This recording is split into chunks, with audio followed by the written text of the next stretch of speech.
Okay, so welcome class. आज हम लोग बात करने वाले हैं क्लास 12 डी बस सीरीज़ के अंदर बिजनेस स्टडीज से दो और नए डिफरेंसेस को पढ़ने वाले हैं, जो कि है financial incentive and non financial incentive.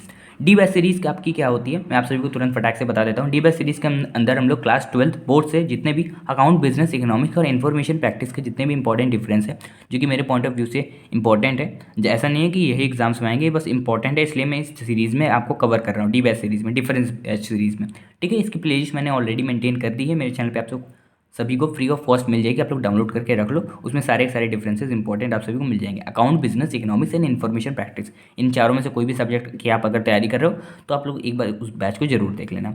मैं भी एक स्टूडेंट ही हूँ, तो अपने पॉइंट ऑफ व्यू से ही बताऊँगा, बिकॉज मैं कोई गलत चीज़ नहीं बताऊँगा। मैं भी इस चीज़ को पढ़ रहा हूँ, तो आपको भी, आपके साथ भी वही शेयर करता हूँ। मैं कोई ऐसी चीज़ आपको नहीं पढ़ाऊँगा जो कि मुझे खुद नहीं समझ में आती। मैं सिर्फ वही चीज़ पढ़ाऊँगा जिसमें मुझे लगता है कि हाँ, ये चीज़ मुझे समझ में आ गई है। ठीक है, ये सारे नोट्स चाहिए तो टेलीग्राम चैनल ज्वाइन कर सकते हो, लिंक इन डिस्क्रिप्शन। अब वीडियो को फटाक से शुरू करते हैं। सबसे पहले हम लोग बात करते हैं इंसेंटिव्स की। इंसेंटिव्स होते क्या हैं? All the major that are use to motivate people at work और इम्प्रूव द वर्क परफॉर्मेंस। यानी किसी भी एम्प्लॉय को कोई भी मोटिवेशन देना है तो दो तरीके का हो सकता है, एक फाइनेंशियल हो सकता है, एक नॉन फाइनेंशियल। फाइनेंशियल यानी पैसा उसका देके, नॉन फाइनेंशियल यानी इज्जत देके। ठीक है, इन दोनों का मतलब समझ में आ गया। हम लोग डिफरेंस अब बात करते हैं, जो इन दोनों का मीनिंग तो बताते हैं, अब बात करते हैं monetary form and can be major in terms of money. यानी फाइनेंशियल इंसेंटिव जो होता है वो आपका मॉनेटरी टर्म होता है, उसको मनी के टर्म में मेजर किया जा सकता है। एग्जाम्पल पे, अलाउंस, बोनस एक्सेट्रा, ये इसके पार्ट्स हैं, अभी हम लोग इसको भी डिस्कस करेंगे। नॉन फाइनेंशियल इंसेंटिव क्या होता है? Physiological and emotional satisfaction oriented, example promotion, status, organisation, climate etcetera. Non financial क्या होता है ना, मान लो किसी भी एम्प्लॉय को आप लोग जब प्रमोशन दोगे तो उसके लिए वो मॉनेटरी बेनिफिट एक तरीके से हो सकता है, बट उसके लिए वो नॉन फाइनेंशियल इंसेंटिव, बिकॉज उसको वहाँ पे इज्जत ज़्यादा मिलेगी। अभी वो पियून था, अब थोड़ा मान लो क्लर्क बन गया है, तो उसको पहले से ज़्यादा इज्जत मिलेगी। पहले समोसा चाय मंगाते थे, अब उससे चाय समोसा मंगाएंगे। मतलब मजाक कर रहा था, सॉरी, बस ये एक एग्जाम्पल के तौर पर बता रहा था मैं। ठीक है, तो फिजियोलॉजिकल नीड्स, इमोशनल, ये सारी नीड्स जो इसकी फुलफिल होती हैं नॉन फाइनेंशियल में। और फाइनेंशियल में कौन सी नीड फुलफिल होती हैं? वो है मनी। अब हम लोग बात करते हैं इसके अंदर की। फाइनेंशियल में कुछ और लिखा है यहाँ पे, उसको भी पढ़ लेते हैं। Financial intensive incentives are those which are associated with money, include wage, salary, ये सारी चीज़ होंगी। अब इन दोनों की हम लोग अंदर की बात करते हैं कि इन दोनों के अंदर होता क्या है। ठीक है, तो जो हमारी फाइनेंशियल इंसेंटिव के अंदर काफ़ी सारी चीज़ें आती हैं, मैं उनमें से कुछ चीज़ें आप सभी को बता देता हूँ। जैसे हो गया pay and allowances, increase the salary of employees और giving them some extra benefit.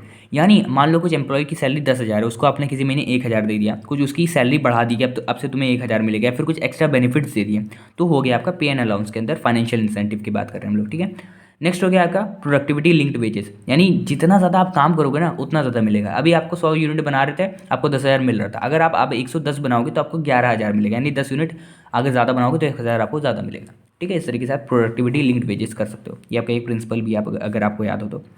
Bonus, benefit offered over and above the wage salary to the employ. यानी अगर मान लो कुछ दीपावली या फिर होली आता है, तो आप सभी ने देखा होगा गवर्नमेंट एम्प्लॉयज़ को कुछ ना कुछ थोड़े बहुत बोनस मिलते हैं। ठीक है, उनकी कंपनी की तरफ से, तो वो सारी चीज़ें होती हैं बोनस के अंदर। प्रॉफिट शेयरिंग, यानी अगर मान लो कंपनी एक डिसाइड करती है कि मान लो 1,00,000 तक प्रॉफिट हुआ तो 1,00,000 तक हम रखेंगे, 1,00,000 के बाहर जितना भी प्रॉफिट हुआ उतना हम लोग कुछ, मतलब एक फिक्स्ड रेशियो में हम सारे एम्प्लॉयज़ के अंदर बांट देंगे, तो हो गया प्रॉफिट शेयरिंग। और ये stock operation and copartnership दोनों एक होता है। इसमें क्या होता है ना, extension of profit sharing in this incentives employees are also partner in equity capital of the company. इसमें क्या होता है ना, एम्प्लॉयज़ को मतलब मोटिवेट किया जाता है कि आप हमारी कंपनी के सिर्फ एम्प्लॉय मत बने रहो, आप उनके शेयर भी खरीदो। ठीक है, ये सारी चीज़ें होती हैं। ये इतना हो गया, इतना काफ़ी है। और हम लोग बात करते हैं नॉन फाइनेंशियल इंसेंटिव। इसमें हो जाता है स्टेटस, यानी रुतबा, ऑर्गेनाइजेशनल क्लाइमेट, अच्छा ऑर्गेनाइजेशनल क्लाइमेट देना उसको। करियर एडवांसमेंट अपॉर्चुनिटी, कि अभी तुम इसमें लेवल 1 में काम करो, आने वाले समय में अगर हमारे साथ और काम करोगे तो आपको लेवल 2 में भी पहुंचाया जाएगा। Job enrichment, employ recognization programme, काफ़ी सारे हैं, बट उतना डीप में हम लोग नहीं जाएंगे, बस ऊपर ऊपर का मेरे को आपको ओवरव्यू देना था कि इन दोनों होता क्या है। होप है आप सभी को वीडियो पसंद आई होगी। वीडियो पसंद आई तो लाइक ज़रूर करना, और कमेंट करके कोई भी डाउट हो तो पूछ लिया करो। इंस्टाग्राम, टेलीग्राम का चैनल लिंक आप सभी को डिस्क्रिप्शन में मिल जाएगा, आप लोग वहाँ से हमें ज्वाइन और फॉलो कर सकते हो। तब तक के लिए मिलते हैं आप सभी को अपनी नेक्स्ट वीडियो में। Take care everybody, bye bye, Jai Hind, जय भारत।